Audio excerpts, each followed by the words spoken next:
con este congreso. Realmente era un lujo para nosotros y mucho más contando con los expositores como el doctor que van a tener la posibilidad de compartir en breve y también el resto de expositores y expositoras que estarán dándonos su saber, su hacer, su experiencia durante el transcurso de estos 2 días. Así que realmente muchas gracias por la iniciativa, muchas gracias por haber aceptado nuestra invitación de venir a participar de este congreso, a los expositores y expositoras y a todos y todas ustedes.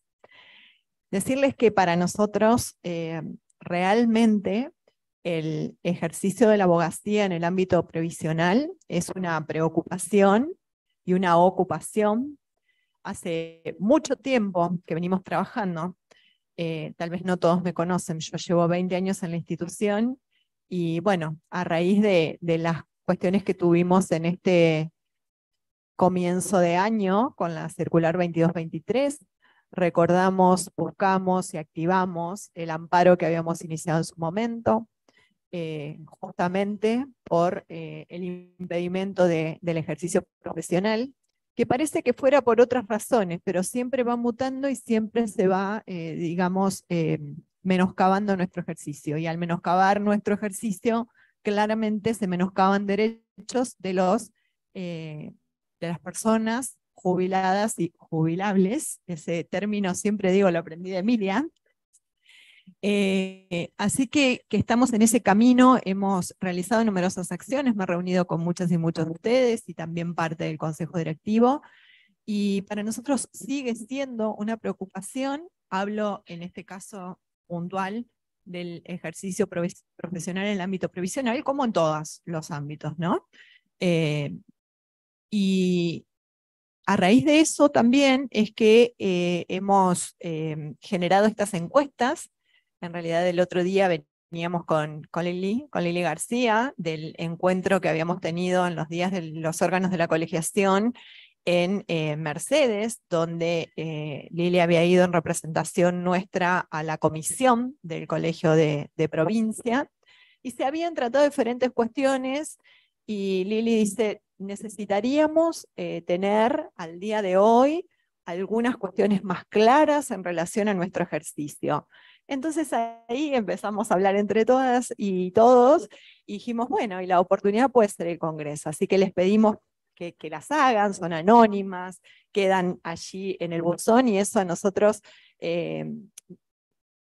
nos va a dar, digamos, una pauta para seguir trabajando con las realidades que cada uno y una de ustedes va viviendo. Nadie mejor que ustedes, yo se los digo siempre en cada reunión que tenemos. Con lo cual, hoy es esta la forma. Tenemos la consultoría de Derecho Previsional, así que también está participando y va a participar activamente porque tiene que ver puntualmente con el ejercicio profesional, más allá de lo académico que se ocupa el instituto. La doctora Fabiana D'Annunzio, que no sé, no está, ¿no, Fabi? No, no la veo. Seguramente llegará en un momento. Así que es eso, decirles que hoy este ámbito es para, bueno, tratar de que nos podamos seguir nutriendo en esta materia, pero que también todo lo que tiene que ver con la mejora del ejercicio profesional nos lo hagan saber, cuáles son los problemas, cuáles son tal vez las iniciativas que pueden tener, porque como también digo, nadie mejor que ustedes que están ejerciendo la profesión todos los días, saben tal vez cuál puede ser una propuesta para llevar adelante. Y como yo siempre digo, el colegio es de todas y todos nosotros, nosotras somos autoridades, que nuestro mandato se termina y el colegio sigue claramente y vendrán otros u otras a reemplazarnos, pero claramente la construcción de la abogacía es colectiva. Es entre todas y todos los profesionales de la abogacía. Así que desearles que disfruten mucho estos encuentros en el día de hoy y mañana. Y bueno, y esperemos seguir reuniéndonos para mejorar nuestro ejercicio profesional cada día. Que estén muy bien.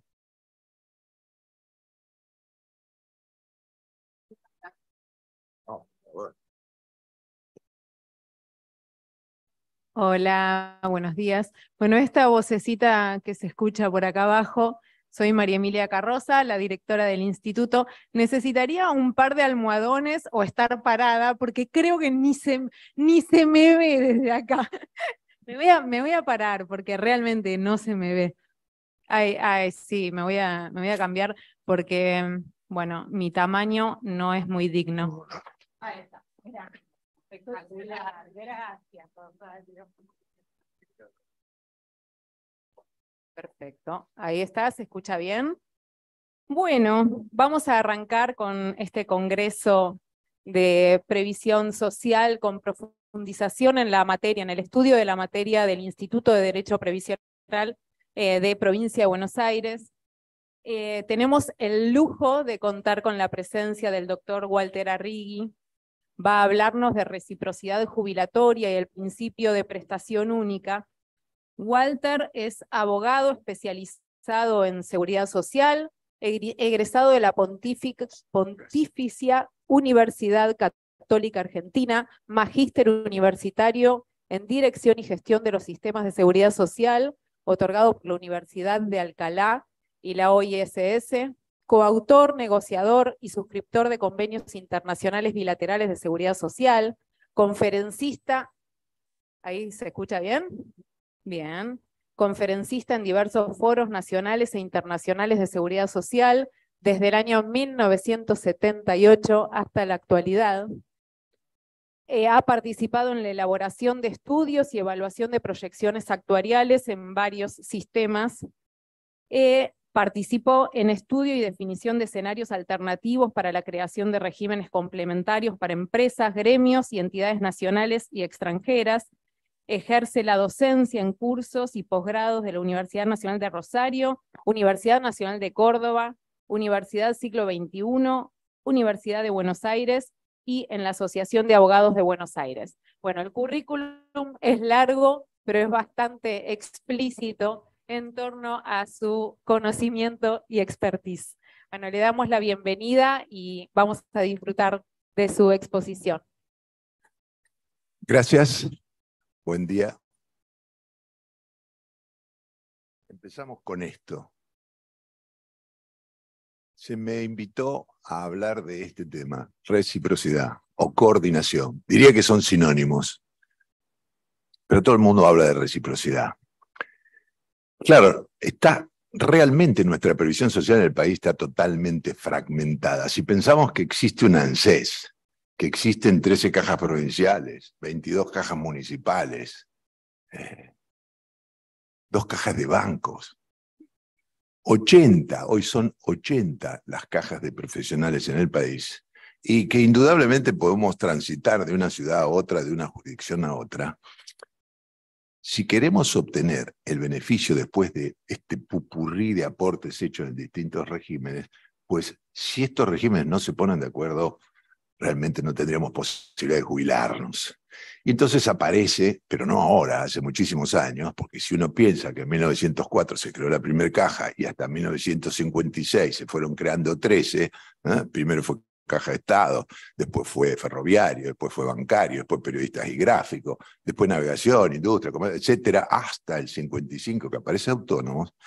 Era lógico que en algún momento, incluso a principios del siglo pasado, existiera la posibilidad de no perder derechos, ¿no? Si alguien trabajaba en una caja y luego pasaba y aportaba en otra y llegaba a una determinada edad. Así de sencillo fue la idea de coordinar. Primero fueron fallos de corte, hasta que en el año 46 se ponen de acuerdo las cajas nacionales, atención con este tema, a pesar de que ya había cajas provinciales, se ponen de acuerdo las cajas nacionales y se dicta un decreto ley, año 46, que es el 936-46. Supongo, parto de la base, que alguna vez lo han tenido que leer o tienen un concepto de cómo funciona este decreto 9316.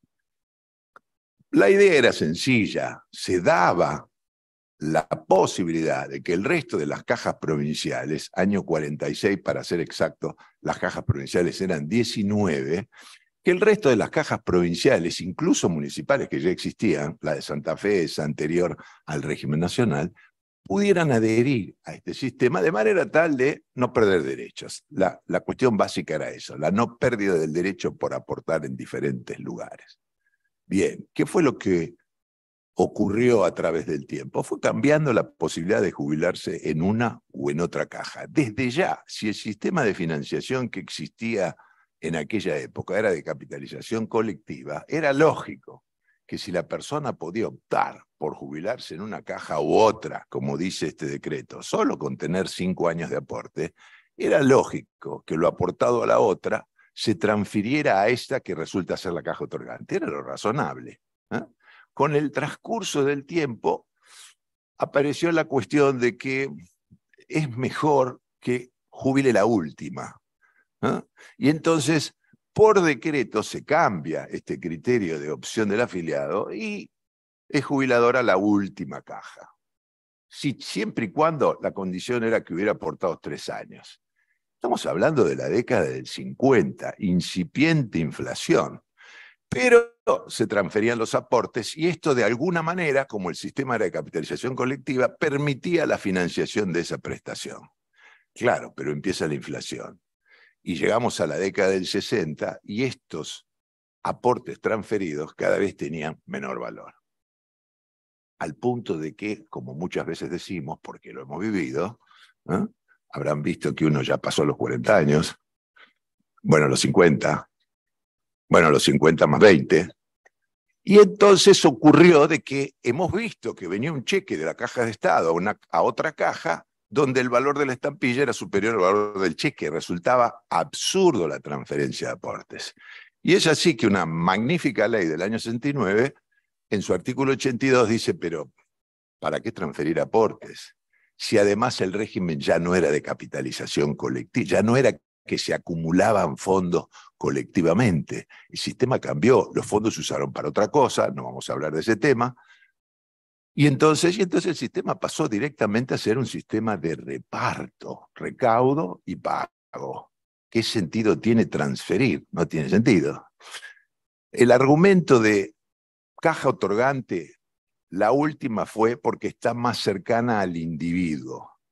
Bien, esto no sirvió.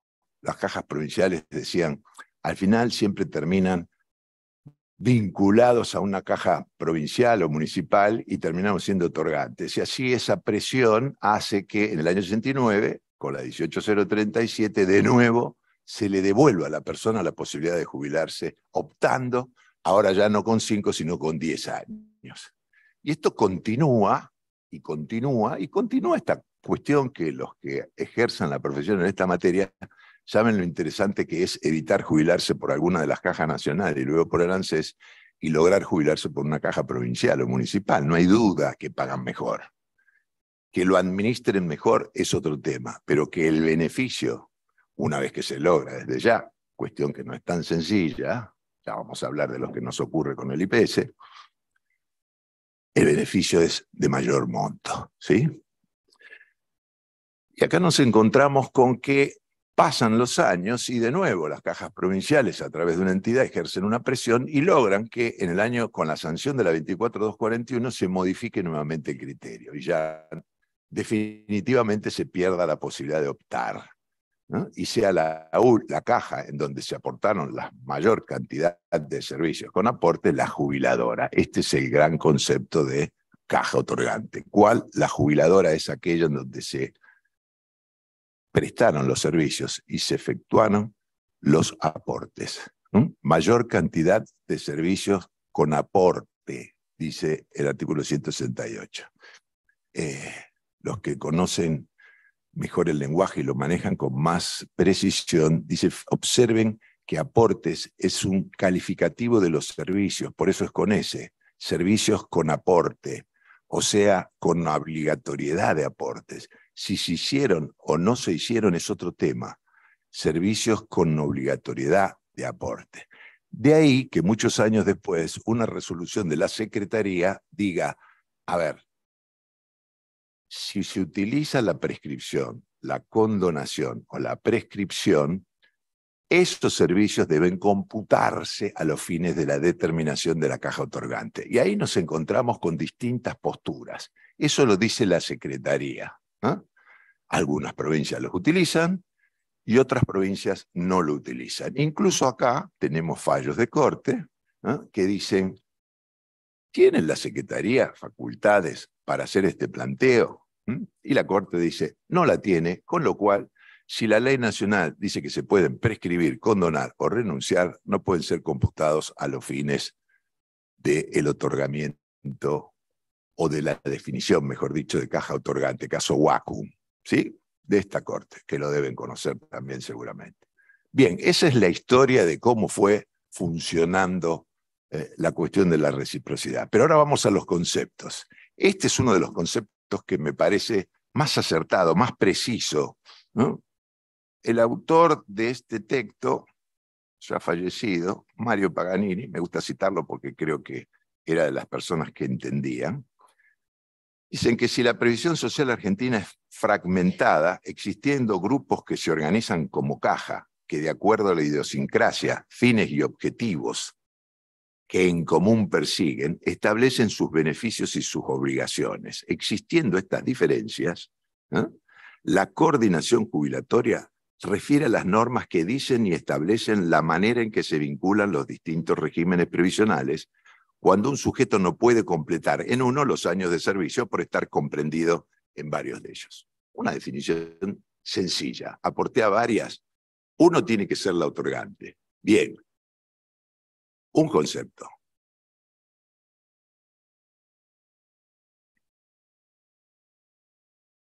Siempre pasa, ¿no?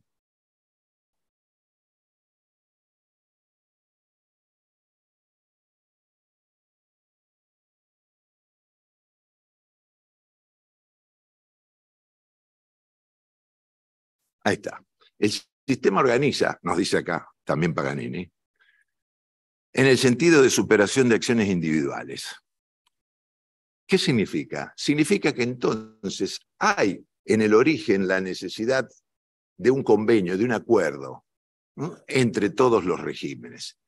Y este acuerdo, y acá viene lo importante, el acuerdo sin lugar a dudas, trata, si es coordinación, de no modificar, y lo logra, el régimen de cada una de las cajas que participan de ese acuerdo convenio. ¿Esto qué significa?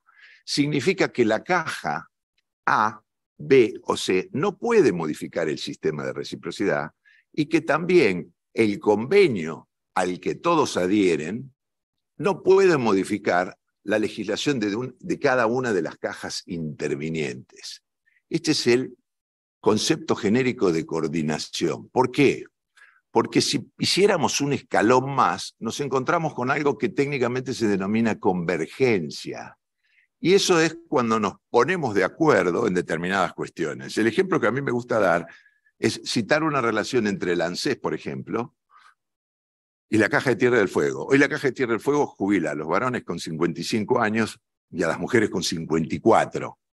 Si en la coordinación nos encontramos con que el ANSES jubila a los varones con 65 y a los hombres con 60, pues entonces estaría prácticamente la ANSES obligada a anticipar, si hacemos una proporción, una prorrata para determinar la edad y la cantidad de años de servicio, nos encontramos con que la ANSES se vería obligada a pagar su prestación, su proporción, 5 años antes, y si resulta ser otorgante, otorgar la prestación completa, 5 o 6 años antes. Y a su vez, si se tratara, por ejemplo, de un régimen de profesional, que todos conocen, el de la 363, esa caja de profesional se vería beneficiada porque en vez de pagar a la edad que corresponde, pagaría 5 o 6 años después. ¿Me siguen hasta acá? ¿Qué significa esto? Significa que sería importante en la convergencia, o es indispensable, un acuerdo respecto de determinadas cuestiones. Esto se ve muy claro en la legislación europea. ¿Por qué? Porque la Comunidad Europea tiene la posibilidad de dictar normas comunes a todos los países integrantes de la comunidad.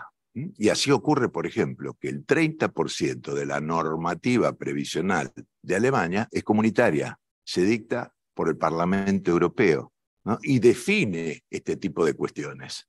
Es como si dijéramos que nos ponemos de acuerdo con una norma superior o un convenio en donde decimos que la edad jubilatoria del hombre no puede ser menor a 65 y de la mujer a 60. Aunque el régimen propio, ¿no?, esté planteando esta cuestión, a los fines de la reciprocidad, la definición es la que determina el convenio de convergencia, segundo escalón. Y hay un tercer escalón, que es la armonización. Armonización que se intentó de nuevo en Europa durante más de 50 años y no se logró. Y acá en Argentina durante 20, y lo que logramos es algo que de armonización ya queda poco. Se supone que armonizar en su máxima expresión es aplicar una única ley para todos los regímenes. La unificación legislativa sería la máxima expresión que tiene la armonización. En nuestro país solo hubo una propuesta de una armonización de esa naturaleza, y precisamente la tiene la ley 18037, ¿no?, en el artículo 60. Si lo ven, si lo leen, ahí se observa claramente que dice: el Poder Ejecutivo Nacional propone a las provincias adherir a este régimen. En realidad, hubo una única municipalidad, que fue la de Neuquén, que adhirió como propia, allá por el año 98, el régimen de la 18037, sin decirlo, copiando la mayoría de sus artículos. Pero el resto de las cajas tomaron algunos conceptos de la 18037. La mayoría tomó el concepto de cuál es la ley aplicable. Ley aplicable, aquella, ¿no?, vigente al momento de producirse el hecho generador del beneficio. Cese en el caso de jubilaciones, fecha de la muerte en el caso de pensiones. Esto es una norma que el resto de las cajas provinciales y municipales tomaron como propia.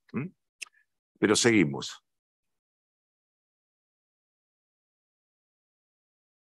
Nos encontramos entonces con que, por un lado, tenemos un régimen creado en el año 1946 y por el otro, la propia ley 18038 en su artículo 56 le da la facultad a la Subsecretaría de Seguridad Social de establecer un régimen especial propio para los profesionales, para nosotros, los profesionales que tengan su propio régimen profesional. Pero ¿qué ocurre? Transcurre el año, porque le da un plazo de un año, y ese régimen propio para profesionales no se crea, no se dicta. Por eso, 10 años después, año 79, el que era subsecretario de Seguridad Social, logra que se sancione una ley que le dé un nuevo plazo a la subsecretaría para sacar una norma de reciprocidad para profesionales. Cosa que se logra. Sí, bueno, la paso. Ahí está. Cosa que se logra y se aprueba esa, la resolución 363, ¿no?, del año 81. Ya creada la coordinadora de cajas, proponen un sistema de reciprocidad para los profesionales. La subsecretaría hace algunas observaciones y la aprueba. ¿Qué tiene de particular este régimen? Lo básico de este régimen es que cada entidad, instituto o caja paga en proporción al tiempo que le aportaron. Existe el concepto de caja otorgante, a opción del afiliado con 10 años, o la que tenga mayor, si es que no tuviera 10 en ninguna, pero incluso la caja otorgante va a ser participante en el sentido que va a pagar la proporción que le corresponde al tiempo por el cual se le efectuaron los aportes. Idéntico criterio al que tenemos en el régimen de reciprocidad internacional, de convenios internacionales. Cada cual paga en proporción al tiempo que le aportaron. ¿Sí? ¿Estamos hasta acá? ¿Dudas? ¿Preguntas? ¿No? Bien. ¿Cuál es la enorme diferencia que tiene con el de la 9316? Pues que este decreto obliga a tomar como propios los servicios y los aportes efectuados en otro régimen y aplicar en esa caja otorgante la legislación de esa caja, haciendo desaparecer los requisitos y condiciones que existieran en las otras cajas. Acá no hay posibilidad de hacer, desde el punto de vista del decreto 9316, lo que se haga después es otra cosa. No existe la posibilidad de calcular edades promedios o servicios promedios cuando una caja tiene unas exigencias y otra caja tiene exigencias diferentes. ¿Sí?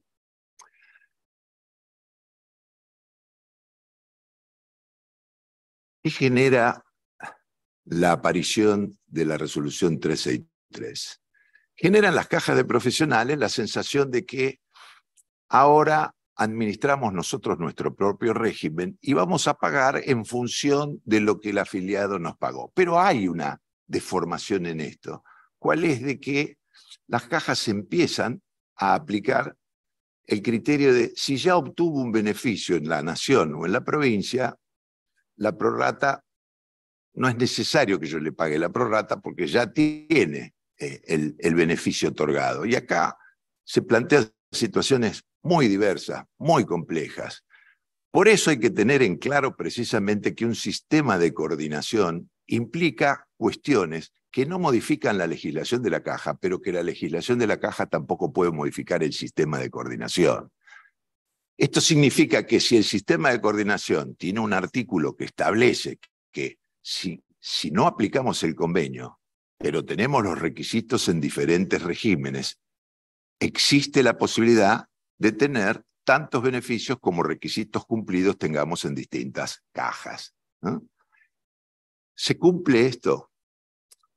En parte sí, en parte no. Y de nuevo el desorden. ¿Por qué? Porque hay cajas que así lo establecen y así lo cumplen, incluso la propia ANSES en algunas SUDAI, y hay algunas SUDAI que no lo consideran de esta forma por A, por B, por C, por una cuestión o por otra. Distintos criterios interpretativos que hacen que una persona que aportó 30 años en un sistema y 30 años en otro sistema, de repente solo puedan obtener una prestación como si se tratara del régimen común del decreto 9316 y su reforma a través del artículo 23 de la ley 14370 que plantea este principio de prestación única. La totalidad de los servicios y la totalidad de las remuneraciones deben ser tenidas en cuenta para otorgar una prestación única.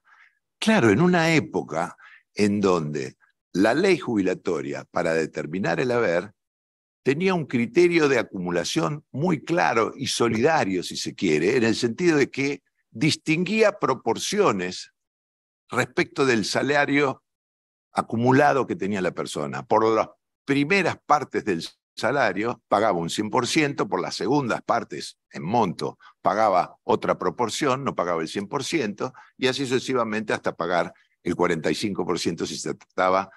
Ahí se habla de sumas fijas, ¿no? Estamos hablando de nuevo del año 50, en donde la inflación no existía. Entonces, hasta tal monto pago tal porcentaje, hasta tal monto pago otro porcentaje.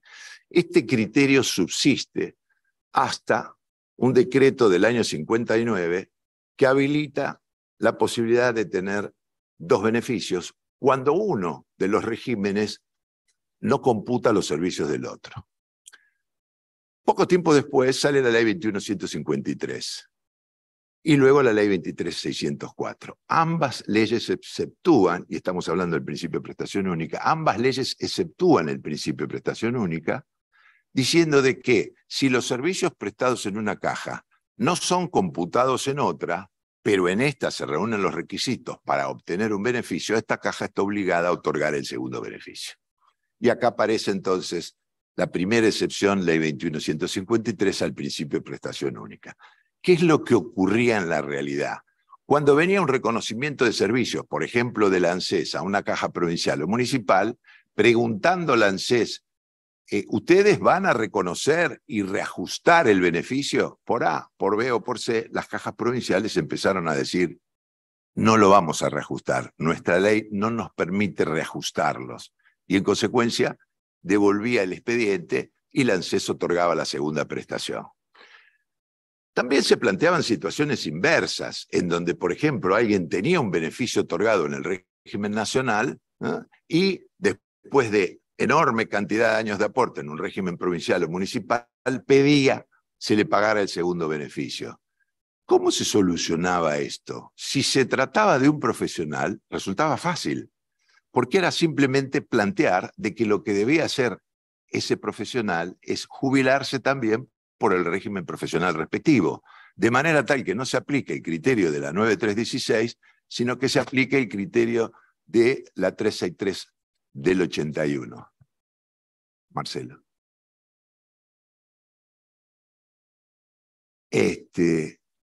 Un colega muy apreciado. el tecnológico, el que nos graba cuando hablamos. ¿Qué significa esto entonces? Significa que alguien puede haber aportado y jubilarse. Un caso que siempre cito es de un señor de 84 años que fue docente secundario, obtuvo el beneficio cuando cumplió la edad jubilatoria de la ley de docentes en el régimen de la Caja de Estado, pero simultáneamente, siendo abogado, había sido ejecutor fiscal de uno de los mejores sectores de la ciudad de Rosario, con lo cual tenía un ingreso muy importante, aportaba sobre una categoría básica del escalafón municipal, pero además aportaba también sobre los honorarios que percibía sin tope.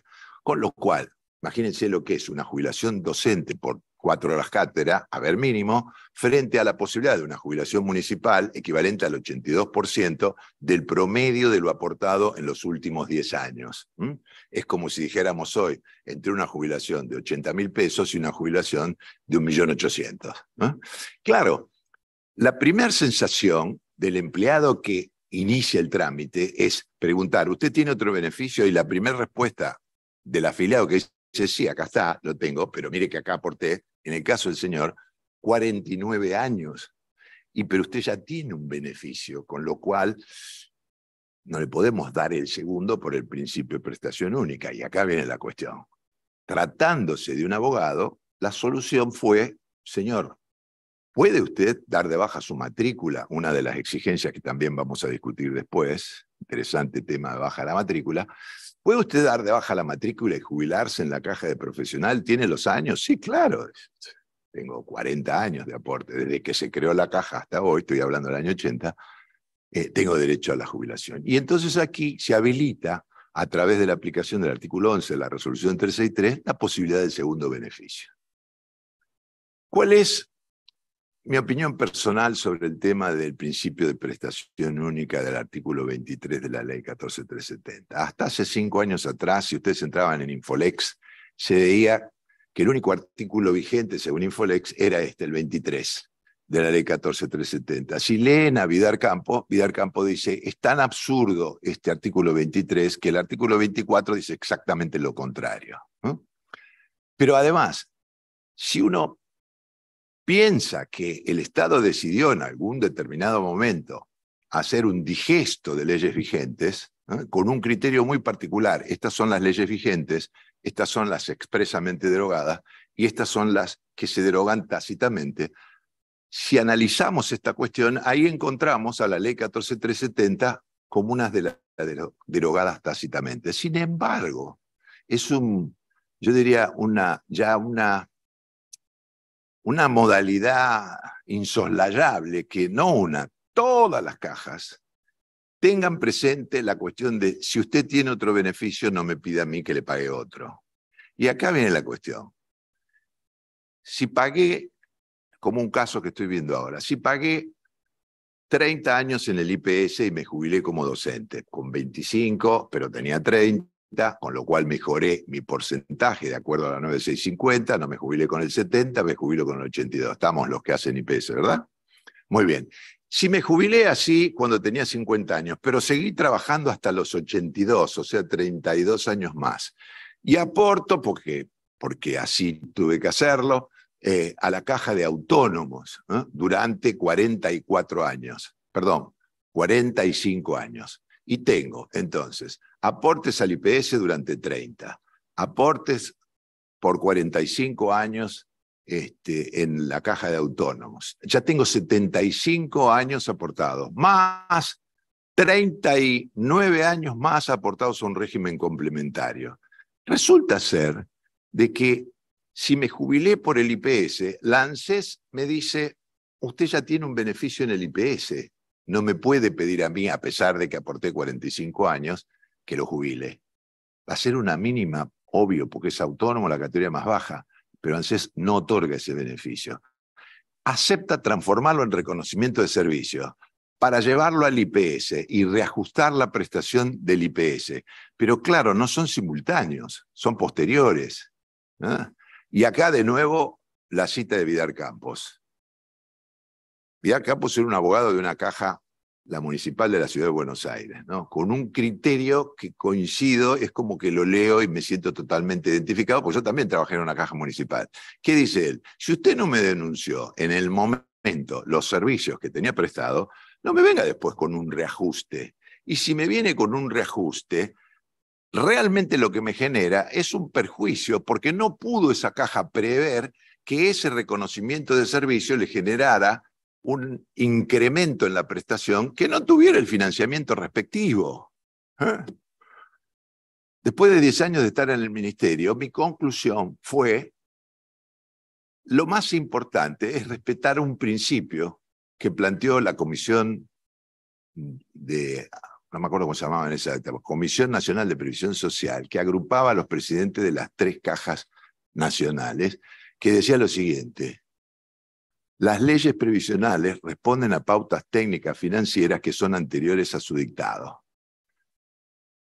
Pautas técnicas y pautas financieras anteriores a su dictado. Este concepto en la Argentina no lo tomamos. ¿Por qué no lo tomamos? Porque de repente, y estamos hablando de la década del 70, para que un esposo pudiera tener derecho a un beneficio, tenía que estar incapacitado y a cargo de la esposa. Pasan pocos años y decimos, no, nueva ley, la pensión tiene que ser recíproca entre cónyuges. ¿No? ¿Y con qué se financia? La ley no lo dice. Pasan poquitos años más y después decimos, bueno, la realidad es que existen uniones que denominamos concubinato, y entonces, si existieron 5 años de convivencia y fallece una persona, uno de los cónyuges, el otro tiene derecho a percibir la pensión, y reducimos a 3 o a 2 si es que tuvieron un hijo. Otorgamos otro beneficio. Pero no dijimos nada respecto de cómo financiarlo. Y después agregamos de que no interesa cuál es el sexo, porque, bueno, apareció el sistema de matrimonio, ¿cómo se llama? Igualitario, y entonces, bueno, pero además después agregamos también que es válido para el concubinato, igualitario, del mismo sexo. Y así vamos sumando situaciones en donde la ley genera un nuevo beneficio, pero no plantea cuál es el financiamiento que se va a utilizar para ese nuevo beneficio. Y el argumento siempre es el mismo. El argumento es: el régimen previsional subsiste a partir de aportes y contribuciones y de impuestos afectados al efecto.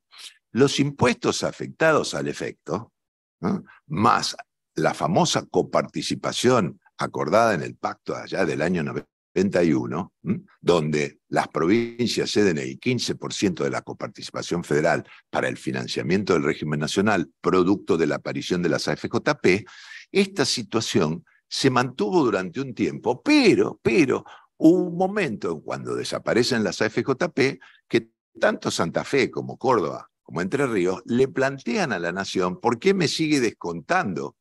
¿Por qué estoy obligado a seguir aportando el 15% si en realidad desaparecieron las FJP y los aportes personales volvieron a financiar el régimen? Esta discusión tuvo en la justicia una postura muy importante. ¿Por qué? Porque el juez que, en el caso de Santa Fe, tenía a su cargo esta cuestión, planteó: ¿y esto cuánto importa, cuánto significa para el régimen nacional si este 15% desaparece? Este cálculo nunca lo hizo la ANSES y nunca le contestó al juez. Cuestión que terminó con una sentencia diciendo: corresponde la devolución, porque la ley permitía, me estoy refiriendo a la ley de presupuesto, ¿no es cierto?, permitía por la convención del año 91 hasta el 2007 la posibilidad de que el 15% financiara el régimen nacional. Pero la prórroga, ¿no?, se hace por ley de presupuesto sin que estuviera permitido dentro del acuerdo o de la convención. Con lo cual, la discusión fue: esto es violatorio del acuerdo original. Y la sentencia desfavorable a la nación, implicando luego que mediante una ley se estableciera la devolución en parte, cosa que ocurre en el año 2018. A partir del 2018, el 15% deja de ser financiamiento para el régimen nacional. Y ahí observamos cómo en el 2018 empiezan a aparecer los aportes del Tesoro Nacional. Es cierto que hay una baja en la financiación importante en el año 2022, pero no es en realidad producto del tema de la pandemia y esta cuestión. En realidad es producto de la baja del PBI, y entonces uno observa una baja también en el gasto vinculado a las prestaciones previsionales. Bien, conceptos generales, definido qué es la reciprocidad, contada un poco la historia de la cuestión, uno observa ahora cómo lo aplican los regímenes distintos, los nacionales, los provinciales y los municipales. ¿Y con qué nos encontramos? Nos encontramos con, por ejemplo, si tomamos cajas de profesionales, nos encontramos con que una persona que tiene servicios nacionales completos y además servicios de profesionales pide en ANSES, el beneficio es completo, ANSES lo otorga, pero no plantea de entrada la aplicación de la resolución 363. Luego se presenta en la caja de profesional y pide el pago de la prorrata de los 16 años. La caja de profesional dice, pero usted eligió como otorgante al ANSES, con lo cual diríjase al ANSES para que se autodefina como otorgante, porque la caja otorgante en la resolución 363 tiene que definir no solo el derecho, sino la prorrata que le toca a cada uno. Y acá viene lo insólito, no sé si lo tengo en el... Vean lo que dice la resolución del ANSES.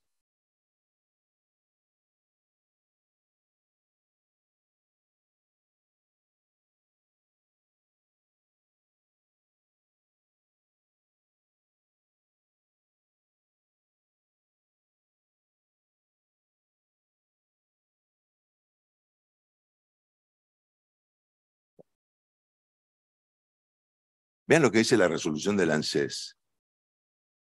Efectuado un nuevo análisis, a ver si lo tengo yo acá, así no me doy vuelta. Efectuado un nuevo análisis. Nuevo análisis es cuando la caja de profesionales dice, señor, usted tiene que ir al ANSES, la ANSES se tiene que definir como caja otorgante, decir que otorga una prestación completa o decir cuál es la prorrata e indicar cuál es la prorrata que corresponde al resto de las cajas. Y entonces ANSES saca una resolución que dice esto. Ustedes lo ven ahí, yo lo leo de acá.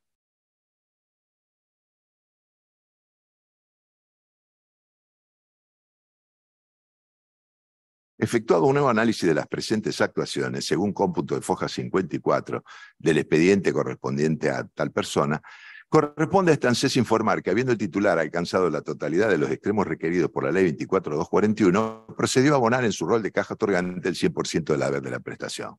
Pero luego, en la parte resolutiva, artículo 1 dice lo siguiente: deníguese las prestaciones de PBU, PC y PAP solicitadas al amparo a la 24.241 en resolución 363, documento único número tal del señor fulano de tal, documento tal, en virtud de los puestos en los considerando la presente. Los considerando dice una cosa, la resolución dice otra. ¿Y cuál es el tema? Acá lo pongo en el costado. Parece indicar el considerando que sí, que tiene derecho a la proporción, ¿no? A la aplicación de la 363, etcétera. Pero la parte resolutiva dice todo lo contrario. ¿Qué es lo que ocurre entonces cuando va la persona a la caja de profesionales? La caja de profesional se niega al pago de la prestación propia por indicar que en la resolución dictada por el organismo nacional no asume el rol de caja otorgante ni informa la prorrata aplicable, y ellos no intervienen en prestaciones donde se aplica el régimen de reciprocidad jubilatoria del decreto 9316. Y entonces uno dice, ¿pero qué es esto? A ver, nadie entendió nada. La ANSES no entendió que lo que quería el señor era cobrar los 16 años que aportó a una determinada caja. Ayer me llama un actuario, ¿no? Eduardo Melis, que es un famoso actuario, no solo de nuestro país, sino que es actuario de regímenes previsionales de toda América. Y me dice, mirá lo que me ocurre, matriculado como actuario en diversas provincias, porque hace evaluaciones actuariales de cajas de profesionales de todo el país, dice, mirá lo que me ocurre, pido en la caja de contadores de la provincia de Santa Fe, segunda circunscripción Rosario, que me pague la proporción por 16 años y me la niegan, porque dice, usted ya tiene otro beneficio. El otro beneficio que tengo es de la caja de profesionales de ciencias económicas de la provincia de Buenos Aires, porque completé la totalidad y entonces resultó otorgante, ¿no? Y entonces yo digo, pero perdón, vos sos el decano de la Facultad de Ciencias Económicas durante muchos años, además profesor full time de la cátedra de actuaría. Si no, pero de ahí no me quiero jubilar. No sé si si les pasa que hay clientes que le dicen, no, pero esto no lo toqué, déjamelo porque esto, y vos decís, no, tengo que tener el panorama general para ver, en función de tu interés, cómo te jubilo, ¿no? Recuerdo ahora el caso de un camarista, ¿no? Camarista federal de Rosario, ¿no? Que estaba en el famoso caso de los monos, ¿no? Que a los 56 años me dice, mira, quiero saber cuál va a ser mi situación. Aporta a la caja de la provincia de Santa Fe. Y le digo, bueno, a ver cómo es tu historia. Y la historia daba de que tenía más años como docente universitario que como en su carrera en la magistratura. Entonces digo, mira, atención, que cuando llegues a los 65 años es importante que hayas renunciado antes a los servicios universitarios, porque si no, la caja otorgante va a ser la ANSES. Y no tenés una caja de profesional que te permita plantear prorratas. ¿No? ¿Me siguen con el caso? Y el muchacho dice, pero para mí es tan importante esto de dar clases en la universidad, etcétera, etcétera. Bueno, será muy importante, pero tu situación es esta. ¿Con qué nos encontramos 6 meses después? Que este muchacho tiene un accidente cardiovascular manejando, ¿no? Y lentamente se sube a la vereda, se descompone y fallece. Nunca queda claro si fue así o hubo un atentado en esa cuestión, ¿no? Pero dejando de lado eso, fallece. Muy bien, la cuestión es, ¿cuál es la caja otorgante? Decíamos, la que tiene el mayor tiempo de servicio con aporte. Ahora nos va a hablar Franklin, un colega de Rosario que conoce el caso también. Y entonces, claro, yendo a la caja de Santa Fe a plantear la pensión era muy fácil. Camarista de penal, salario a valores de hoy de 2 millones de pesos para hacer número fácil, y profesor universitario de dedicación simple o algo más. No cabe duda de que esto era la mejor prestación. ¿Qué fue lo original de la caja de Santa Fe para mi gusto? Positivo para la señora, contrario al régimen de reciprocidad.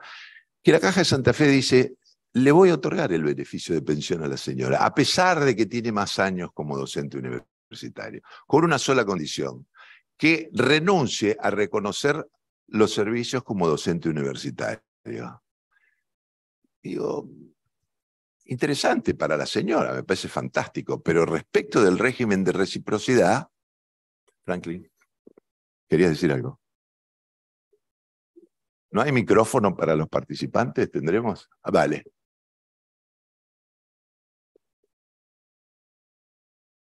Obvio, ¿no? Además, es muy interesante para ponerle pimienta a la cosa. Esto, muchas gracias.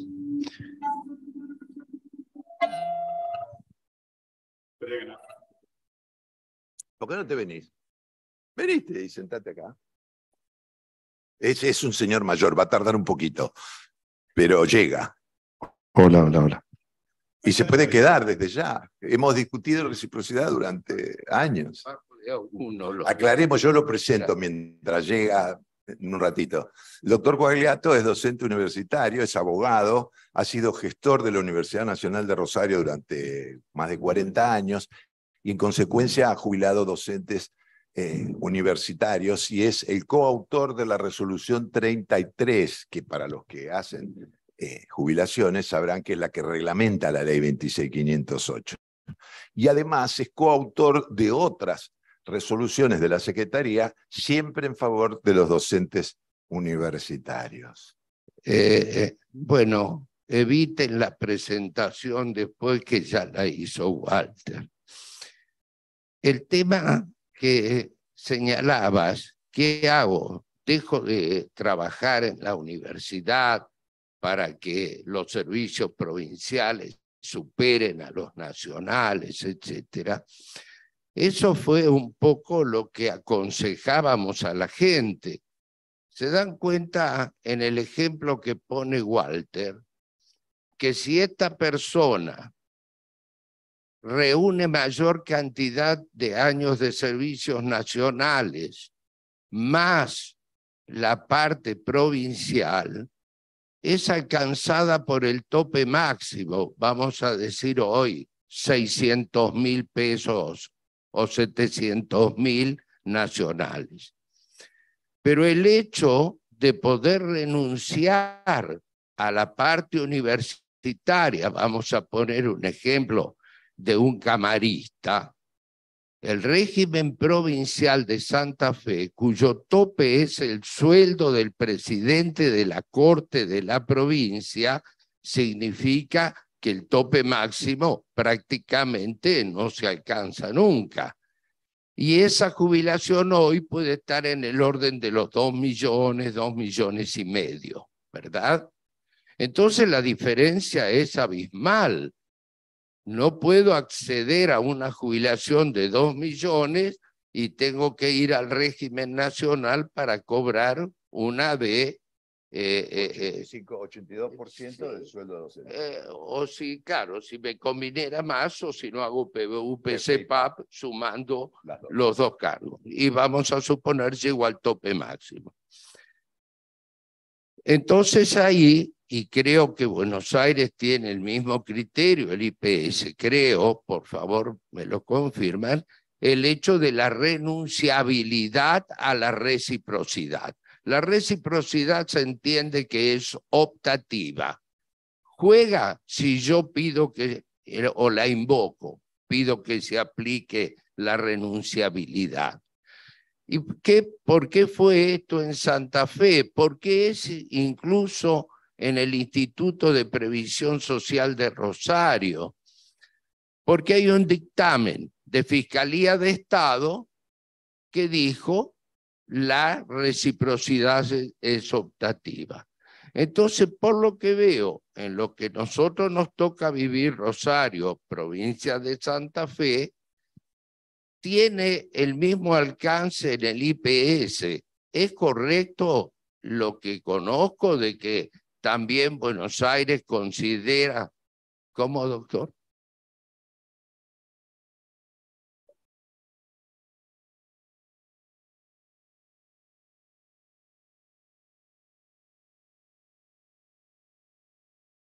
Claro, tal cual.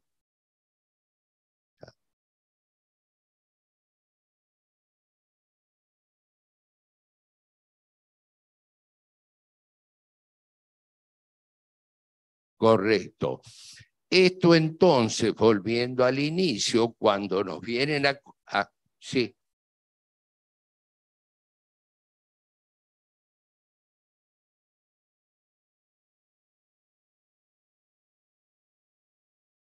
Y por una razón, si se alcanza a 2 prestaciones la voluntariedad, no se ve sentido que para tales prestaciones sea optativo y para tales prestaciones sea obligatorio.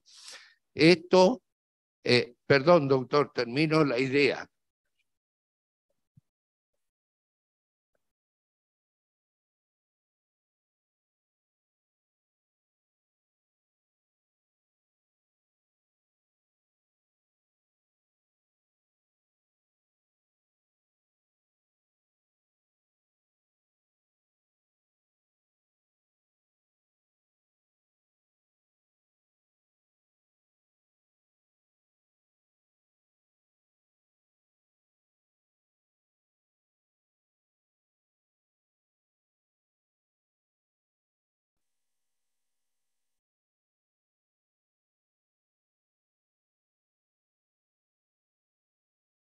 Traduzco para el resto que no está escuchando.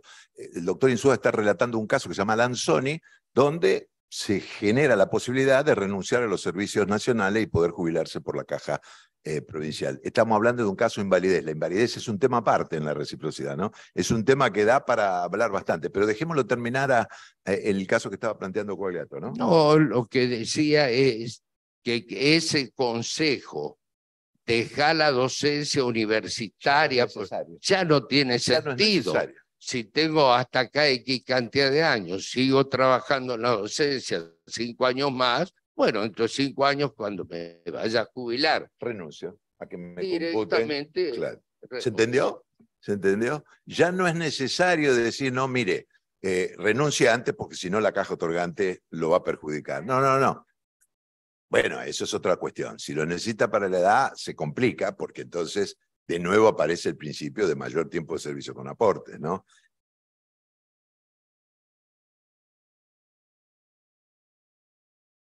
Sí, pero estamos avanzando. Fíjese que Lanzoni es un caso de invalidez, que es el peor de todos los casos de reciprocidad. Cada caja hace con la invalidez lo que quiere.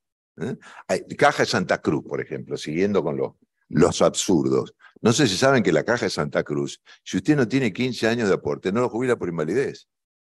Y entonces uno dice, y perdón, ¿y quién lo jubila? Si no, no me puedo... A ver, y uno dice, pero entonces, ¿qué nos está pasando con el tema de la reciprocidad? Es como que, de nuevo, cada cual hace lo suyo.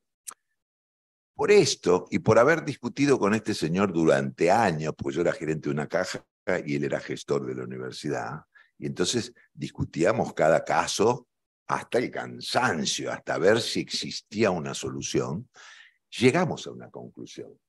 Y la conclusión fue que lo mejor es como el juego del don pirulero, que cada cual atiende lo suyo.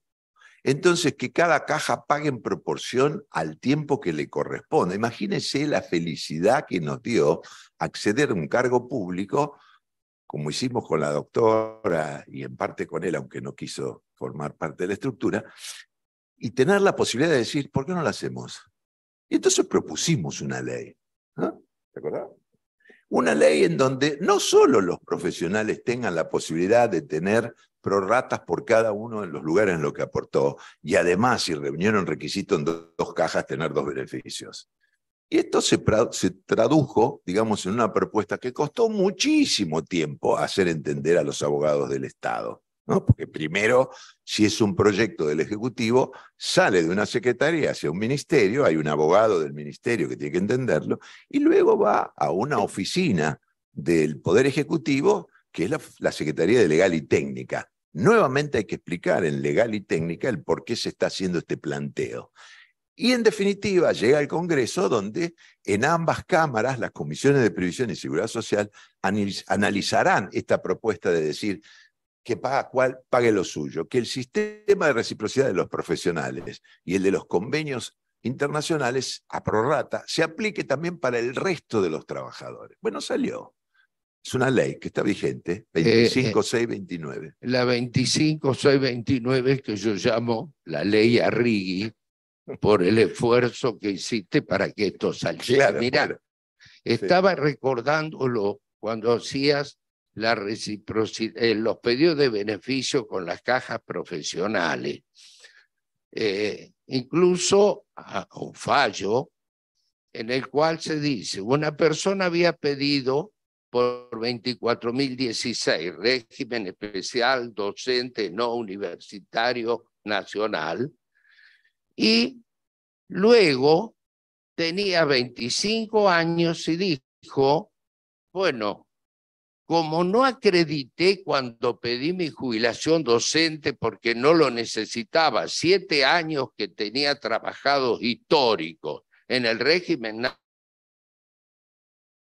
nacional, entonces pidió por la reciprocidad de la 363. Entonces todo funcionó y caminó hasta que llegó un momento la caja otorgante, que era profesional, dijo no se lo puedo conceder porque usted tiene otro beneficio en el régimen nacional. Estos años los tiene que llevar al régimen nacional. No me sirven para nada, lo lamento, no le sirven para nada. Pero para esto no, porque además 363 señala, para tener derecho al doble beneficio, hay que reunir independientemente los requisitos en el régimen general y en el régimen profesional. Como nos puede pasar a muchos de los que estamos aquí, que reunimos simultáneamente ambos beneficios. Entonces, se da esto. ¿Y yo por qué tengo que perder esos 7 años? Voy al régimen y pido tal cosa, pero no, mire, usted con esto va a tener casi una excepción al principio de la prestación única. Yo a usted le estoy pagando una jubilación y va a ser una jubilación y media. Entonces me parece que insistir con 25.629 trae como ventaja que esa independización que se da, porque estos años podrían ser nacionales y estos otros provinciales. Bueno, voy a cada régimen y le digo que me pague proporcionalmente a lo que hizo. Claro, fíjense, a ver, digamos que la ley y su reglamentación, no te vayas, ven y quédate. Sí, claro, es lindo. Nunca nos pusimos totalmente de acuerdo desde ya, ¿no? Entonces, es como con la doctora Rodríguez Romero, tampoco nos ponemos siempre totalmente de acuerdo y eso hace que la cosa sea interesante, ¿no? Dudar de todo como Descartes viene bien. Volviendo, fíjense, claro, esa ley es 25.629 es muy sencilla, tiene 4 artículos. Los promotores, digamos, del texto fueron precisamente miembros de la coordinadora, Pato, que vos conocés. Me refiero a Ben Susan, me refiero a Carlitos Lorda, en fin, me refiero a gente que con muchísimos años administrando cajas de profesionales propusieron un texto, lo acordamos entre todos, sale la ley, el Congreso la entiende, la promueve, se sanciona, y nos encontramos con que hay que reglamentarla, porque la ley dice muy poquito, son 4 artículos, ¿no? Bien, ¿y cómo se hace para reglamentar una ley que dice que cada cual paga lo suyo? Bueno, juntar a los suyos, que son las 130 cajas de profesionales, y la ANSES y las 22 municipales, etcétera, todas las cajas, y durante casi 4 años, hasta el año 2005, se discutió cómo podía funcionar esto. Y se llegó a un acuerdo. Y el acuerdo lo aprueba el Ministerio de Trabajo, es el convenio 49. Bien, esta cosa que a veces es un defecto que tenemos los que vivimos en provincia, que acentuamos la cuestión federal con vehemencia, jugó muy en contra. ¿Por qué? Porque a mí me pareció fundamental que ahí se dijera, en ese convenio 49, que para que rija esta postura era necesario que cada jurisdicción provincial adhiriera. Y cuando la mitad más una hubiera adherido, entonces tomaba vigencia esta ley. ¿Qué ocurrió? Adhiere Santiago del Estero, adhiere La Pampa en la misma fecha, y el resto de las provincias empiezan a dudar. La duda se genera básicamente en los gremios. ¿Cuál es el argumento de los gremios para decirle a la legislatura, mire, no adhiera a esto? ¿Te acordás? ¿Cuál es el argumento? El argumento es que si yo, por ejemplo, trabajo en la provincia de Santa Fe, joven de 20 años, empiezo a trabajar hasta los 30 con una categoría, un escalafón de 24, y llego a la categoría 10. Y los siguientes 20 años los trabajo en Córdoba, o si quieren 30 para llegar a los 60 años, y entonces tengo 10 en una provincia y 30 en la otra. ¿Qué va a ocurrir? Que en vez de pagarme Córdoba el 82% del promedio del cargo los 10 últimos años, me lo va a pagar por 30, pero voy a tener 10 que me lo va a liquidar la Caja de Santa Fe en base a una remuneración muchísimo más baja, con lo cual, en definitiva, el haber final va a ser menor que si no existiera esa reciprocidad pro rata. Y uno dice, pero perdón, lo que estamos diciendo es otra cosa.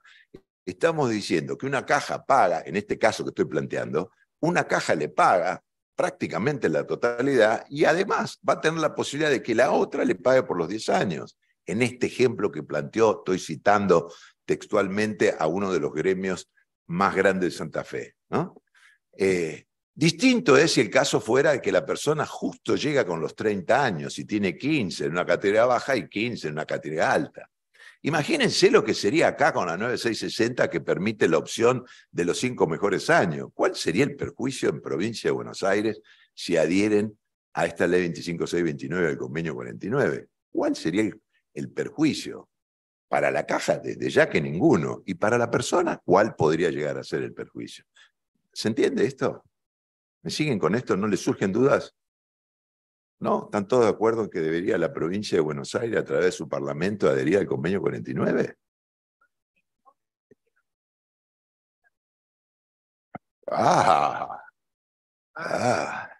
Creo que las provincias que transfirieron su régimen a nación no estarían dentro de esto, puesto que está centralizado en un organismo de gestión y de pago que es único, que es ANSES. Pero en aquellas provincias, ustedes, Buenos Aires, nosotros, Santa Fe, que lo tenemos discriminado, cuando yo le hice un memo, estaba atendiendo a un legislador provincial y le dije, mira, existe esto, pero es que no sabemos cuánto es lo que vamos a tener que pagar. Digo, mira, ¿por qué no analizan un poco? Porque ustedes están con un sistema de pagos que está con 35 años y el 82%. Entonces la gente siempre tiene una preferencia en volcarse. Creo que nos pasa a todos. Cada vez que vienen a consultarnos dicen, me quiero jubilar, pero por la provincia, ¿eh? Y yo no estoy tan convencido que jubilarse por la provincia sea mejor. Bueno, pero aquellos que están regulando el sistema tienen que hacer algunos cálculos. Hoy, los docentes en los ámbitos provinciales, estimo, estarán prácticamente en el 50% del personal de la administración provincial. No sé cómo serán los... ¿Cómo? Acá el 60, sí. 60%. Con más razón, entonces, lo que digo. Yo le voy a pagar a este 60% en virtud de los aportes, esfuerzo de aporte que ha hecho a este sistema. Pero si todos van a pretender volcar por la reciprocidad sus servicios en otros lugares, el agente pagador carga con un sobrepago por los servicios foráneos. Entonces no estoy tan convencido que no le convenga a los regímenes provinciales porque no saben lo que tienen que pagar. Me da la impresión de que hubiera sido una oportunidad de decir, yo pago hasta donde me pagaron y el resto vayan a reclamar al otro lado. Cuando la tendencia es, me quiero jubilar por el régimen provincial. Y ya que estoy, perdón, ¿no? El régimen nacional respecto de nuestra provincia de Santa Fe, en muchos casos, es mejor que jubilarse por el régimen provincial. ¿Por qué? Porque si yo soy docente de enseñanza media, el cálculo de mi haber jubilatorio va a ser el 82% de mi último sueldo, cosa que se modificó posteriormente del último cargo siempre que lo haya desempeñado 12 meses. Tampoco era una cosa muy grave. Digo con esto que aquel que viene prestando servicio como docente horas cátedras y en el último año por una licencia de la vicedirectora o de la directora, etcétera, excede ese cargo, él o la persona jubilada accede al 82% del último sueldo de las horas cátedras que tenía, más el cargo de directora, vicedirectora, que desempeñó solo un año. Además, para que esto ocurra en Santa Fe, tienen que tener indefectiblemente acreditado 30 años docentes. El régimen de 24.016, decreto 137, cuando habla de 30 años o 25, siempre que 10 fueran al frente directo de alumnos, con solo 10 años y con el resto de servicios de afuera, comunes, etcétera, están dentro del régimen especial. O sea, ese principio me quiero jubilar por la caja provincial. Eso es casi histórico porque tenía un sistema de movilidad muy superior al que se daba en Nación. Pero cuando nace el decreto 137 en el 2005, ya directamente se empardan y hasta se mejoran las condiciones jubilatorias de Nación y de provincia. Yo he visto, porque he leído, dado la invitación para venir a compartir este momento con ustedes, creo que IPS paga el 70% del promedio de los 36 mejores meses o de la mejor situación de revista. Al 80.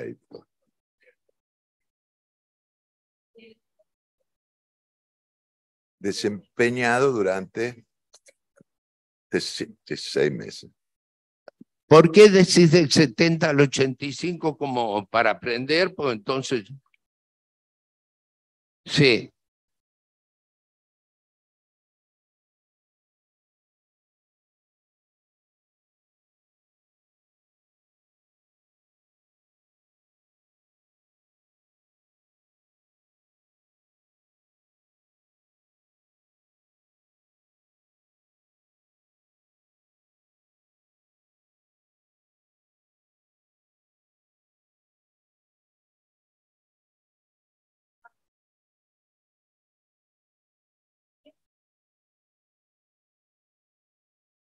Bien.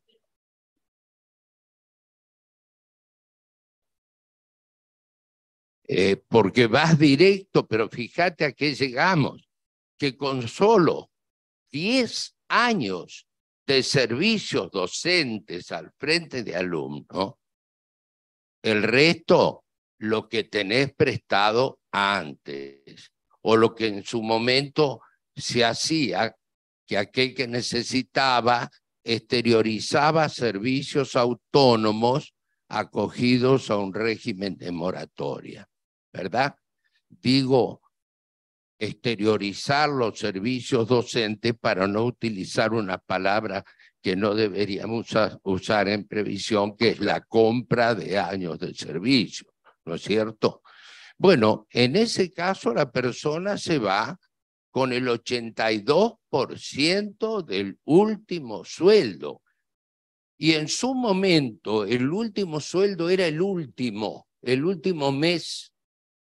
¿Se imaginan ustedes que aquel que tenía 10 años y quería jubilarse y la compañera pedía una licencia por maternidad, y bueno, lo designaban 1, 2, 3 meses al compañero, y a lo mejor tenía 15 horas y la que tomaba la licencia tenía 20 y le daban 20, y ella que había aportado 10 años por 15 horas y por 1 mes, 2 meses, 3 meses, y hoy no tan grave, 12 meses, se iba con el 82% de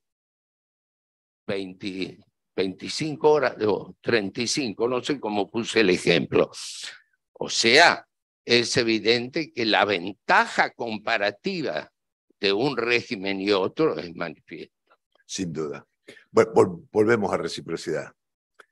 Algo que me parece que puede resultarles interesante es saber que los servicios militares por un lado y los servicios policiales por el otro, o sea, los aportados al IAF, al Instituto de Ayuda Financiera, por una parte, por militares de aviación, marina y ejército, y por el otro, los policiales que hoy están todos unificados en el régimen de la Caja de la Policía Federal, tienen reciprocidad.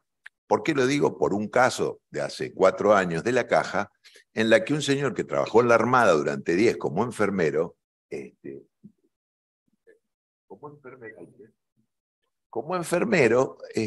luego deja la Armada y comienza a trabajar también como enfermero en un hospital provincial. Y lo hace durante una cantidad de años suficiente, como para reunir los requisitos para jubilarse. Por eso el ministerio lo intima, se presenta en el IPS, le paga el IPS el beneficio provisorio, están al tanto de esto, ¿no? Sí, de que paga un provisorio hasta que se certifican los servicios, llega a la caja, etcétera. Cobra durante un año, ¿no? Y al año, por otra cuestión, que es que el beneficio lo otorga el gobernador, por lo tanto pasa por dictamen del procurador del Tesoro, ¿verdad?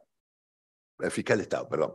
Pasa por el dictamen del fiscal de Estado. Resulta que el fiscal de Estado dice, la caja otorgó este beneficio, pero lo otorgó mal, porque en realidad el régimen de la Armada no está integrando la reciprocidad jubilatoria. Precisamente es la ley 24241 la que en su artículo 2 excluye los servicios policiales y los militarizados. Los excluye, con lo cual no están dentro de la reciprocidad. Difícil fue para la abogada que llevó el caso, porque cuando le dejaron sin efecto el beneficio, la abogada ¿cómo se dice? ¿Cuál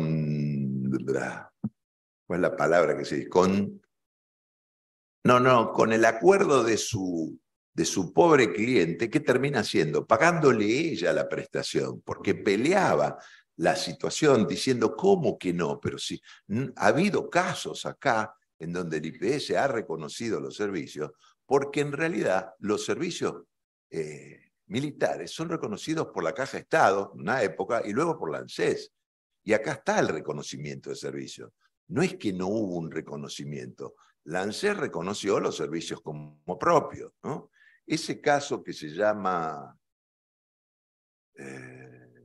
Hipólito Salvador Amaya, ¿no? En el dictamen de la propia procuradora cita un fallo de la Corte Suprema Provincial que se llama Castaño Monge, que lo busqué al fallo.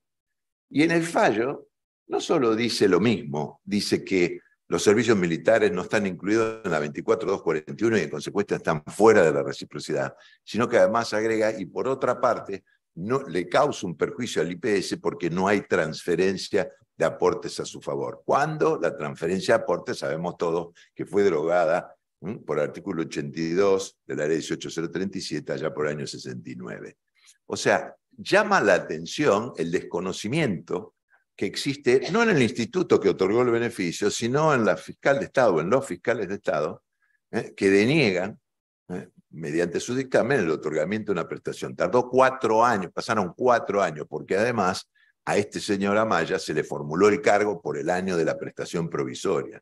Se tardó 4 años en lograr que la Fiscalía de Estado, me decías, Pato, acá le llaman así, la Fiscalía de Estado entendiera de que existe para los servicios militarizados el reconocimiento de servicio por parte del ANSES. Es obvio que no se aportan al ANSES, es obvio que se aporta al IAF, pero tengamos en cuenta que el IAF es un régimen militar absolutamente deficitario, porque se jubila muchísimo antes, y que precisamente es la ANSES la que financia los déficits del IAF. En consecuencia, es también lógico que si ese señor, después de ser militar, trabajara en cualquier actividad pública o privada, pero con aportes al ANSES, la ANSES lo jubilaría y computaría el periodo de la Armada como propio. ¿Me expliqué? Militares. Pasemos a policiales. ¿Qué es lo interesante del régimen policial? A partir de 2 decretos dictados en la década, en los años de 2018 y el otro en 2019, Gendarmería, Prefectura, Policía de Seguridad Aeronáutica, o sea, todos los regímenes policiales, con excepción de los guardaparques, quedaron incorporados en el régimen de la Policía Federal. Y el régimen de la Policía Federal tiene, por el artículo 5 de la ley 17.472, la cito porque vale la pena tenerla, 15.472, artículo 5, dice claramente que están incluidos en la reciprocidad jubilatoria establecido por el decreto ley 9316 del 46. Quiere decir entonces que si a alguno de ustedes le toca un caso, ya sea de militares o ya sea de servicios policial con años anteriores, es fundamental aclararle al IPS, por las dudas de que algún fiscal de Estado no lo conozca, que son perfectamente reconocibles unos los militares por la ANSES y otros porque como pertenecen al régimen de la Policía Federal, esta ley 1515472, perdón, artículo 5, prevé expresamente que el régimen de la policía está incorporado en la reciprocidad del decreto 9316. Bueno, va siendo la hora, ¿no? Sabés que ahora el artículo 17, creo que era inciso B, de la 18037, señalaba que no se reconocerán los servicios civiles simultáneos con los servicios militares. Y hubo un caso Chaca que permitió que la persona, porque lo que vos decís es correcto, muchos se jubilaban tempranamente, aquellos que tenían título profesional dedicaban su tiempo a horas cátedras, a la docencia, etcétera, y esos servicios simultáneos posibilitaron después, por aplicación, fallo de la Corte Chaca, de que sean reconocidos a los fines de un beneficio del régimen común. Claro, por lo que vos decís.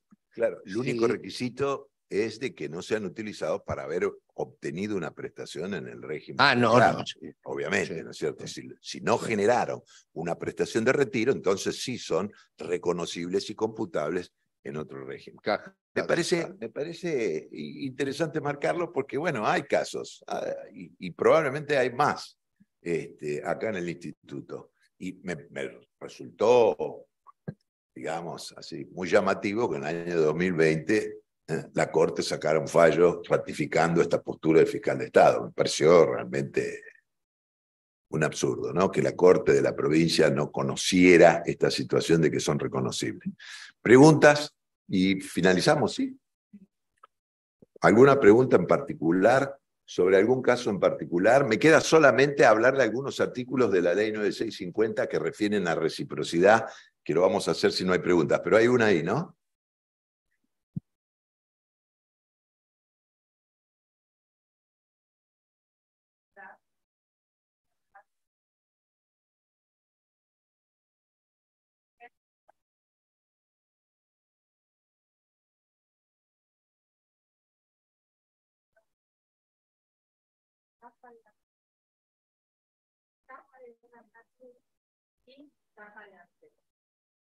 La caja de ANSES ocuparía el rol de caja si se utilizara, ¿sí? Por ejemplo, docente con exceso de servicios en ANSES. Pero él llegaría a su derecho jubilatorio. Sí. Servicios docentes en ANSES, universitarios. Servicios docentes en la provincia de Buenos Aires y servicios docentes en la Caja de Santa Cruz. ¿Sí? Renunciar a la Caja de ANSES y utilizar solo la provincia y la Caja de Santa Cruz es algo que el IPS no permite. Dice, si invoca reciprocidad tiene que traer todas las cajas, cuando tendría que ser un derecho completamente del afiliado poder escoger si aportó por todas las cajas. Renuncia solo a la Caja de ANSES y utiliza las otras dos cajas, llegando al derecho solo con la provincia, pero también trayendo Santa Cruz, en donde tiene unas remuneraciones marcadamente más altas. Que tiene muy, no le conviene porque excede el rol de caja. Si usa ANSES, en ANSES tiene más que en la provincia, y no le conviene por la carga horaria que él revistaba en la universidad.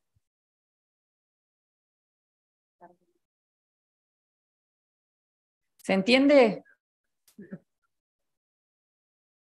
O sea, ¿por qué la invocación de la reciprocidad hace que uno tenga que traer todas las cajas y no las cajas que escoja? ¿Se entiende la pregunta? ¿Sí? Claro, lo deniegan en fiscalía porque manifiestan que hay una parcialización de carreras. Parcialización, que no se puede parcializar las carreras, o sea, que se invoca la reciprocidad o no se invoca. Y nosotros pretendíamos, digamos, jubilarlo en el IPS debido a que podíamos escoger los 36 mejores meses que estaban en Santa Cruz, por ese motivo. Lo último que digo es, claro, Entonces, renunciar a la caja de ANSES y mantener la de Santa Cruz, Fiscalía entiende que es parcializar carreras.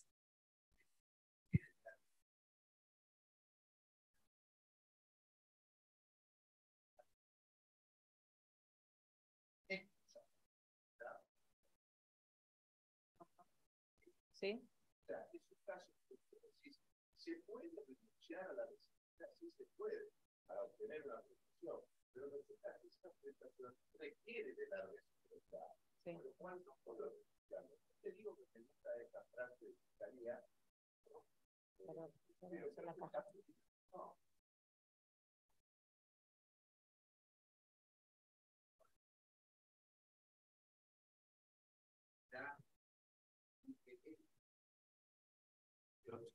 Santa Fe directamente no lo podés hacer, porque Santa Fe te dice, tiene que renunciar a la reciprocidad, no dice tiene que renunciar a tales servicios. Al renunciar a la reciprocidad, no podés meter servicios ni nacionales ni de cualquier otra provincia, nada. Santa Fe, ese es el criterio. Se renuncia a la reciprocidad, no se renuncia a los servicios. Entonces, cuando renuncia a la reciprocidad, no podés invocar ninguno de los servicios foráneos.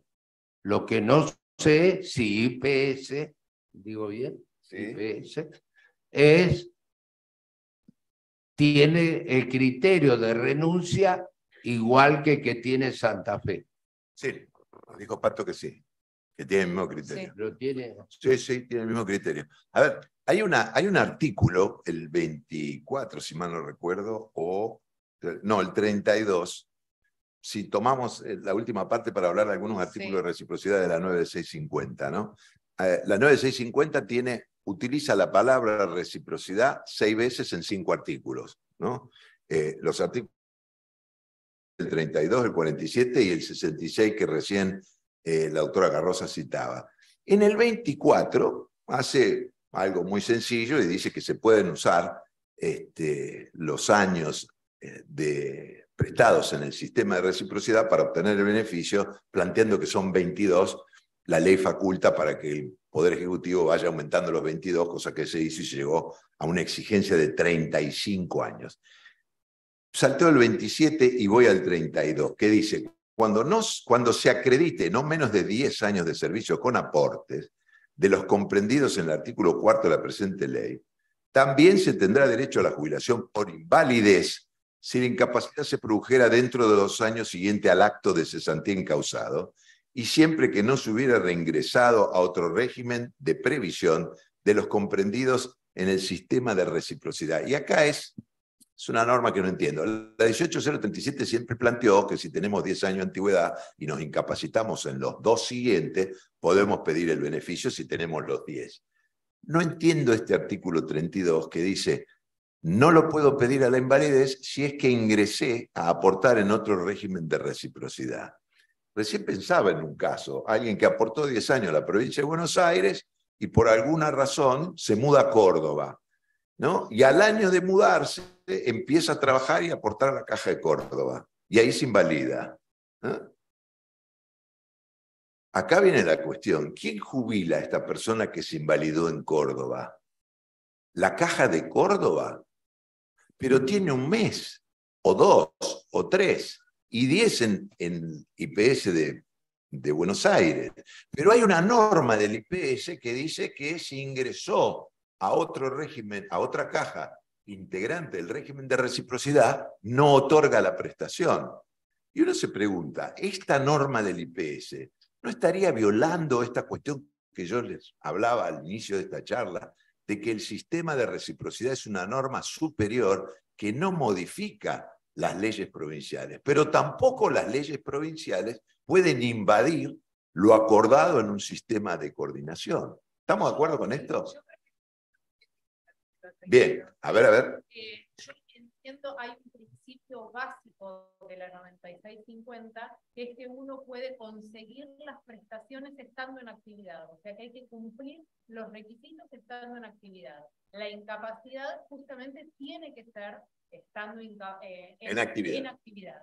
Por lo tanto, ese artículo 32 lo que habilita es a, estando inactivo, si se produjo la incapacidad después de un cese incausado dentro de los 2 años y se acreditan los 10 años. Le otorgan la prestación.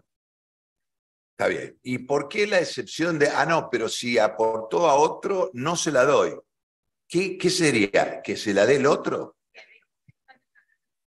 Entonces ahí pasa a tener todo el resto de las reglas. ¿Y la regla nos dice que es otorgante aquella en la que tiene el mayor tiempo de servicio? Entonces, ¿No estaría entonces este artículo violando la regla general del régimen de reciprocidad? ¿Perdón? ¿Perdón? ¿Eh?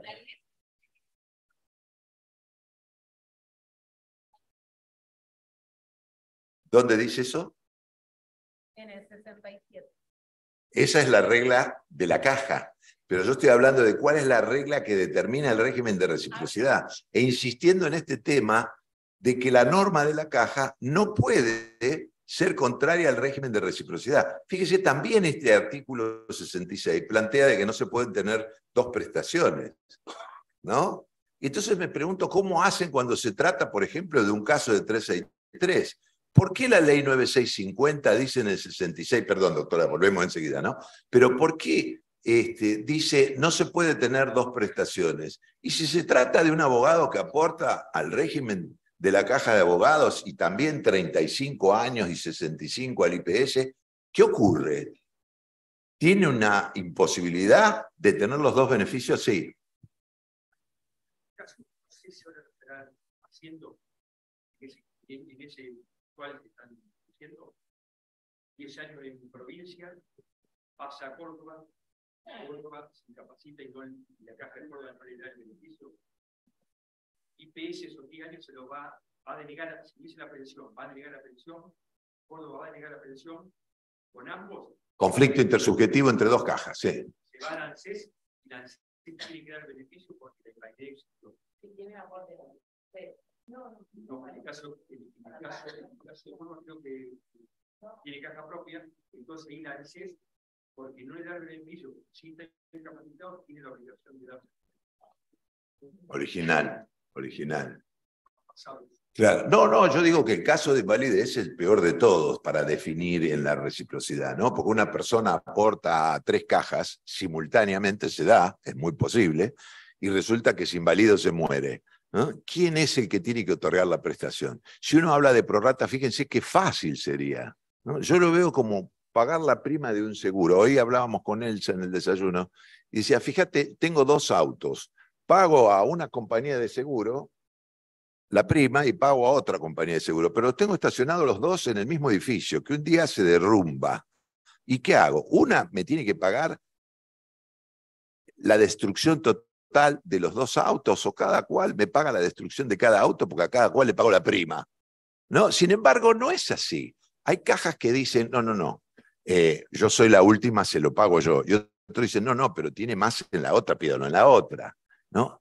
Digamos, ¿no coinciden ustedes en que hay una especie de desorden en esto, de falta de un criterio unificado que nos da certeza a nosotros cuando viene un cliente y dice, mire, se murió mi marido, y era docente universitario, empleado de la caja provincial, pero además era autónomo, ¿no? Porque facturaba y entonces, si no era autónomo, era monotributista. ¿Quién me da la prestación? ¿Y cómo me la dan a la prestación?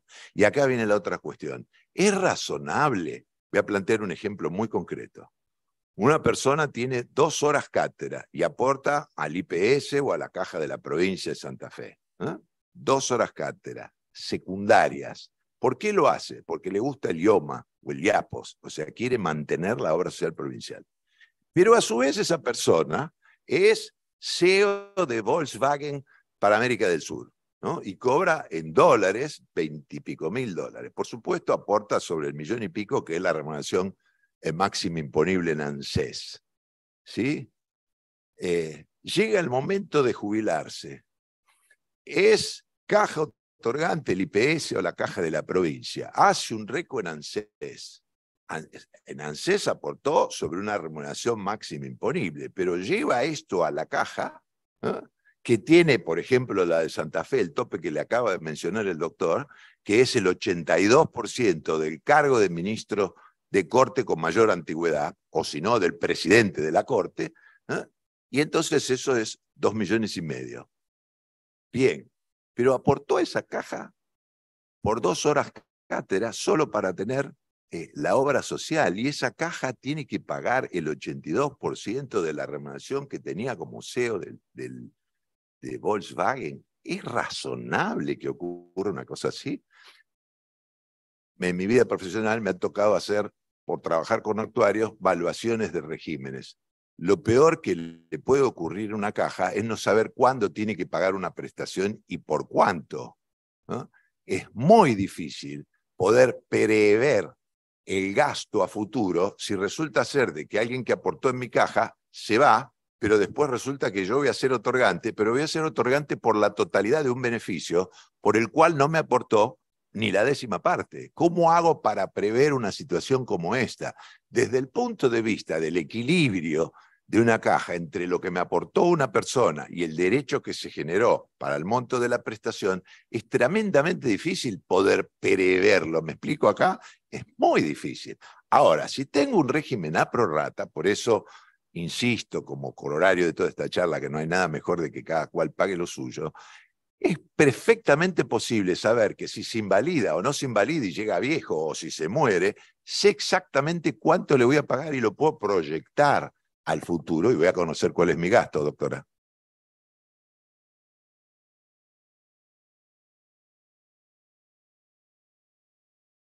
¿Se escucha? Bien.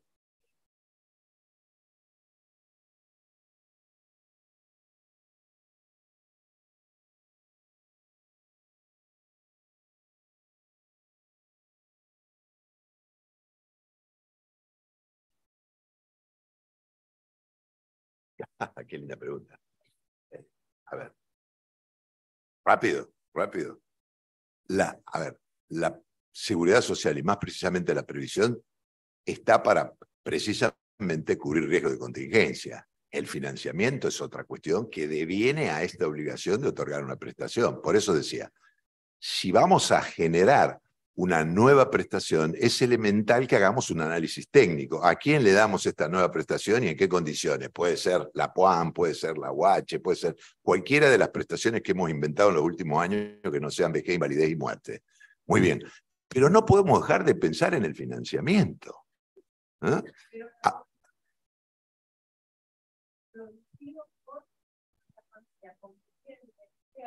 El Estado a cargo, me parece que es la mejor pauta para otorgar un beneficio, ¿no? Porque mucha gente dice, pero a ver, ¿por qué no hacemos como en Europa, por ejemplo? ¿Y en Europa qué hacen? Que evalúan la situación, por ejemplo, de la esposa que perdió su esposo, y verifican cuál es el ingreso. Alemania, si el ingreso de esa persona son 13.000 euros, entonces le dan una prestación completa, porque 13.000 euros es el menor ingreso. Estoy citando un trabajo de la doctora de Bahía Blanca, ¿cómo se llama? Verónica Grimaldi, ¿no? Verónica hace un análisis y dice, miren cómo otorga las prestaciones a Alemania. Si la persona gana 13.000 euros, bien digo, por año, entonces su ingreso personal es ese, le dan la prestación completa, que tiene un mínimo de 900 y pico de euros. Ahora, si la mujer cuyo marido falleció tiene un ingreso que duplica, tiene 26.000, entonces no le pagan la prestación completa, le pagan el 70% de esa prestación. Y así, en la medida que los ingresos de la persona son mayores, menor es la prestación que se paga. ¿Esto qué significa? El Estado tiene que ir a cubrir el desequilibrio producido en la economía particular de esa familia como consecuencia del fallecimiento de una persona. Y este, para mí, el Estado, el famoso Estado a cargo, evidenciado por la escasez o carencia de recursos, decía la 18037, es lo elemental, es lo básico. Para decirlo de otra manera, nuestra reforma del Código Civil coloca hoy una situación muy particular en el matrimonio. Cada cual puede vivir en el domicilio que quiere, cada cual puede administrar sus propios bienes. No existe el deber de fidelidad. por ejemplo. O sea, uno se dice, esto que tiene que ver con el concepto que uno tiene de matrimonio no tiene nada que ver. Y si supongamos que fallece el esposo, pero la esposa es la presidenta de la corte, gana 10 veces más que él. Se genera un desequilibrio en su economía particular, lo discutíamos el día del abogado con una colega, Julieta Banderales, ¿no? Que decía, perdón, si a mí no me dan la pensión, mi situación se modifica, porque nosotros planteábamos el caso de aquel jubilado de 80 años que tiene una chica de 25 que lo atiende, ¿no? Y entonces él le dice, quédate tranquila, querida, porque vos me atendés y yo te dejo la pensión, con el concepto de que la pensión tengo derecho a transmitirla como los bienes en una sucesión, ¿no? Hay un meme que me pasó el otro día la doctora, muy gracioso. El meme dice algo así como, querida ANSES, pagame el reajuste o me caso con mi empleada doméstica que tiene 40 años menos que yo. ¿No está fantástico? Fíjense algo que los que hacen previsión me van a dar la razón. Yo intenté jubilar a la empleada doméstica del gerente de finanzas de ANSES. Me llevó 4 años, 5 presentaciones. Porque uno, ¿qué verifica con la situación de las empleadas domésticas? ¿No? El 99% de las empleadas domésticas se jubilan con moratoria. ¿Sí? Es como el monotributo. El monotributo nació en el año 99, todavía no llegamos a los 30. Entonces, obvio que se requiere de otros servicios o de la moratoria. ¿Sí? El primer formulario mediante el cual solicito el beneficio para la empleada doméstica, que lo fue desde siempre de los padres, o mejor dicho, de los suegros de este señor y luego de la hija y de este señor. El primer formulario me dice no es correcto, hago un segundo, el tercero, un cuarto. Yo me había tomado el trabajo 5 años antes de hacer un reconocimiento de servicio, ¿no? Previendo de que pudiera haber alguna dificultad. Con el reconocimiento de servicio quedó claro al año 2018, ¿no? Quedó absolutamente claro, ¿no? De que todo este periodo, que era de 26 años, estaba perfectamente cubierto. No había deuda, no había problema, no había nada. Muy bien. Cuando presento por 4ª vez en la UDAI Montserrat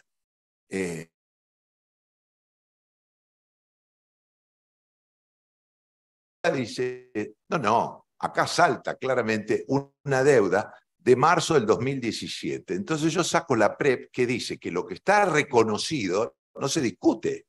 No, eso dice la PREP, pero esto lo tiene que solucionar. O sea, a lo que voy es, tenemos un verdadero caos en cuanto al procedimiento. Quizás las leyes son razonables, tienen su fundamento, etcétera, pero a la hora de pretender que la ley me reconozca el derecho, me encuentro con situaciones que incluso son absurdas desde el inicio. Si uno inicia, no sé, en el IPS, ¿no? En el que no puedo iniciar desde que hace muchos años establecieron, como oportunamente el ANSES, un requisito que es de que tengo que estar matriculado y acá en la provincia de Buenos Aires y aportar a la Caja de Abogados, ¿no? Resolución 5 del año, creo que era 2016, o 2015, o 2017, no me acuerdo. Imagínense que a esta edad, como les dije, 40 años, bueno, 50 más 20, a afiliarme, matricularme y pagar no tiene ningún sentido por un caso, ¿no? No sé si están de acuerdo. Yo no estoy en absoluto de acuerdo, por federal que sea el régimen, que no pueda trabajar en Córdoba, en Jujuy, en Salta, etcétera, no pueda tener clientes de distintas jurisdicciones y atenderlos sin necesidad de matricularme y de aportar esa caja. Porque me pasa lo que le pasó al señor Eduardo Melisqui, que le contaba los otros días, ¿no? El señor aportó a la Caja Profesional de Mendoza, por 5 años se lo pagaron. A la Caja Profesional de San Juan, por 7 años se lo pagaron. A la Caja Profesional de Contadores de la provincia le pagaron el beneficio completo, pero fue a Santa Fe y la Caja de Contadores le dijo, no, tiene 16 años, pero usted ya tiene un beneficio completo, no le doy nada, ¿no? O sea, hay un desorden, a lo que voy es ese desorden en el procedimiento y en el trámite. Si ustedes ven la solicitud de ANSES, abajo, la primera hoja, dice apoderado fulano de tal, domicilio tal, firma el poderdante y firma el apoderado. Pero además hay otro formulario que es el poder, que dice lo mismo, ¿no? En la solicitud claramente dice que acepto que se me descuenten las cuotas de la moratoria que debo pagar, pero además hay un formulario específico para la moratoria. Entonces uno dice, no hay nadie que vigile esta situación y tome conciencia de que pedir 20 veces lo mismo es una, iba a decir otra cosa, una pavada. ¿No? No es una pavada.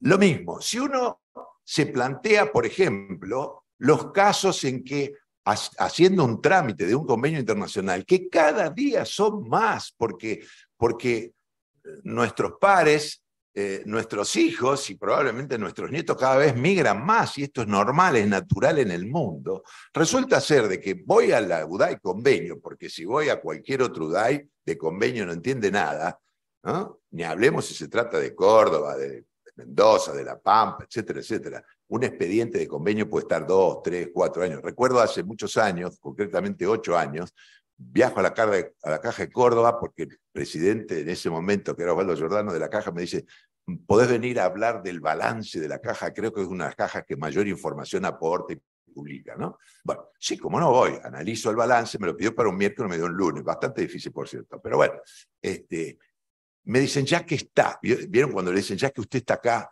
puede ver los casos de convenio que tenemos, 5 expedientes? Había un expediente de una señora de 84 años que hacía exactamente 6 años que había pedido el reconocimiento de los 2 años que aportó su marido en la Caja de Córdoba y que eran indispensables para que el Instituto Nacional de la Previdencia Social de Roma le diera el beneficio.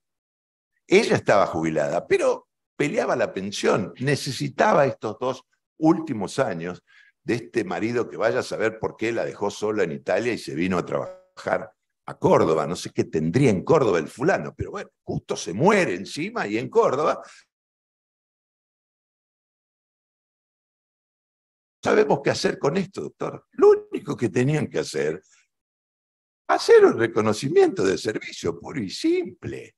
Ustedes vieron que cuando se trata de convenios internacionales, hay una autoridad competente, la autoridad competente es el Ministerio de Trabajo a través de la Secretaría de Seguridad Social, que es la que firma los convenios, ¿no? Pero a su vez hay un organismo que fue el que recibió los aportes. Esa caja está obligada a hacer el reconocimiento en favor de lo que se llama organismo de enlace, que es la ANSES, porque es el organismo más grande. La ANSES representa como organismo de enlace frente a todos los países con los que tenemos convenio. Era fácil, era un rico puro y simple. Pero claro, el vocabulario que utiliza lo del convenio es tan complejo que no tenía ni idea de qué hacer. Por otra parte, si otro actuario, que lo deben conocer, Abello y Terbeck, ¿no? Es la sociedad Terbeck, Juan Carlos, un gran amigo, se va a vivir a España, decide irse a vivir a España. Entonces me dice, Walter, ¿vos me podés hacer el trámite para poder cobrar en España? Sí, cómo no. Muy bien. El trámite para cobrar en España implica que hay 5 bancos que pueden hacer la transferencia. Claro, depende, cada banco cobra una comisión determinada, ¿sí? El banco que menor comisión cobra es el Banco Nación. Ahora, agárrate si tenés que hacer este trámite en el Banco Nación. El Banco Nación pide 4 poderes, que lo apoderen 4 veces. Y uno dice, ¿qué poder? La carta poder de ANSES a favor del Banco Nación. Y 4 veces, pero ¿para qué? Hago una y hagan fotocopia, ¿qué es eso? No, 4 veces. Pero además requiere que el banco al cual, por ejemplo en España, se va a hacer cargo de recepcionar el haber previsional, tiene que pasar el código, 2 códigos, ¿no? Exacto. Muy bien. Bien. Pero además quieren que el titular de puño y letra diga exactamente cuál es el banco, cite los códigos y diga por qué se muda y qué sé yo, qué sé cuánto, y lo firme. Y yo digo, pero ¿y quién revisa? ¿Hay una perito calígrafa que verifica que el que firmó? No, porque ¿qué sentido tiene? Entonces, acá viene la cuestión. La tramitación de leyes que positivamente son beneficiosas, que tienen en cuenta la protección social, que tienen en cuenta la necesidad de dar cobertura y darlo de manera inmediata, resulta que en el proceso de administración del beneficio, la demora hace que esa inmediatez, que a veces es indispensable, lleve al desconocimiento absoluto de derechos. Tuve un caso de una señora, cuyo esposo me lo mandó Nicolás Leoni, ¿no? El caso era de una señora cuyo esposo estaba tramitando una jubilación entre España y Argentina. Muy bien.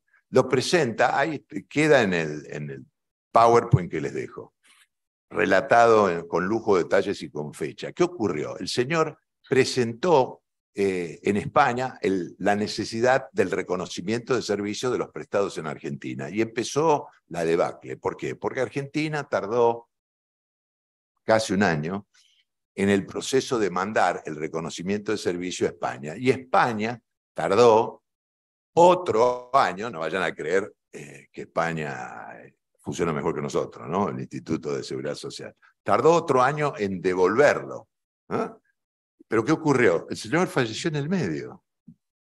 Y entonces la señora dice, ¿usted puede seguir con este trámite? Justo por otra razón, que mi hija se recibía de un posgrado que estaba haciendo allá en Madrid, viajé. Y entonces había alquilado un auto, fui hasta la casa de esta señora, conversé, le pedí el código, así como acá hay un código de la Seguridad Social, en España también. ¿Y qué verifico? Que ahora la pensión de la señora en España es íntegra, o sea, no necesitaba el reconocimiento de Argentina, con lo cual renuncié a continuar ese trámite, no era necesario, ¿verdad?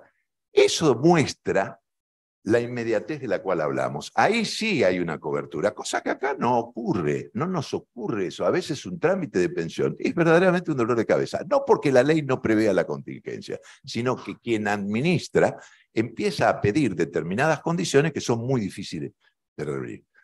Bien. Bueno, doctor, le vamos a agradecer. Yo me quedaría escuchándolo todo el día, pero tenemos que seguir un cronograma.